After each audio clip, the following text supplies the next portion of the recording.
Charles has been a bitch for a long ass time.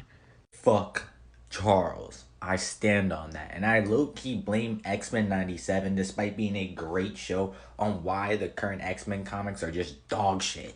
I know some people rock with this character, but even since the 90s versions of Charles, I just have not rocked with him. And now you're telling me after what he did all in Krakoa, I'm supposed to give a fuck about him returning, let alone getting an entire event dedicated to him. Let me say that again. The very first X-Men event is Where is Charles? We're playing Where's Waldo, but where is Charles? Like why is this relevant, bro? And Charles barely, him getting locked up literally did not matter. It did not last long. It took what, 6 months, damn near 6 to 8 months IRL time. In the grand scheme of things, that's not that fucking long. It's like, damn, let him actually get some punishment for the acts he did on Krakoa. Let him actually live through the solitude that he has to suffer through after killing and sacrificing his own family. Instead, we get this bullshit mini X-Men Civil War where some of the characteristic choices, like Rogan specifically, doesn't make sense.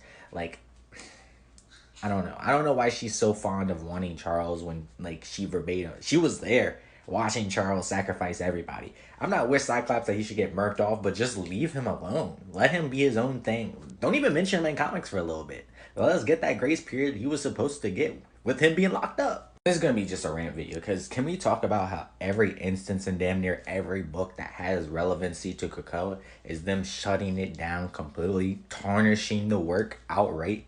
The resurrection protocols that never had a flaw, multiple mutants there to make sure it didn't have flaws, all of a sudden has a flaw. The Araco mutants have not been they've been mentioned, they've been brought up 2 or 3 times, but the planet itself, Storm just abandoned that bitch, and we don't even know if she's gonna go back to it in her current Storm run. Don't get me wrong, not all of X-Men is back. I actually prefer the solo runs over the team-based stories. The team-based stories just feel like they're pushing an agenda, especially X-Force with the Rachel and Betsy stuff.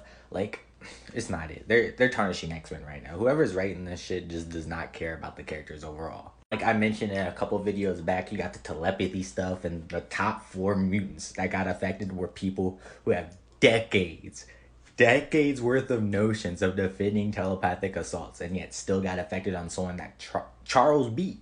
You know how Rogue, Magic, Cyclops, Wolverine, you know how many times Charles has outright admitted, damn, getting in your head is hard as fuck. I can't really do that. And all of a sudden someone who's weaker than him did it.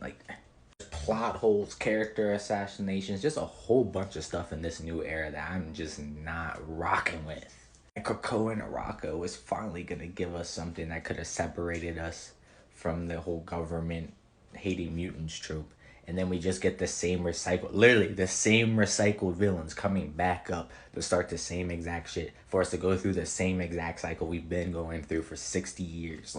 Krakoa gave us fresh stuff. Krakoa gave us new teams, new interactions that we never got before, just for them all to strip it away to give us the most baseline X-Men stories of all time. I don't get how people are rocking with this new era, in my opinion. Enough of me yammering. What do you think?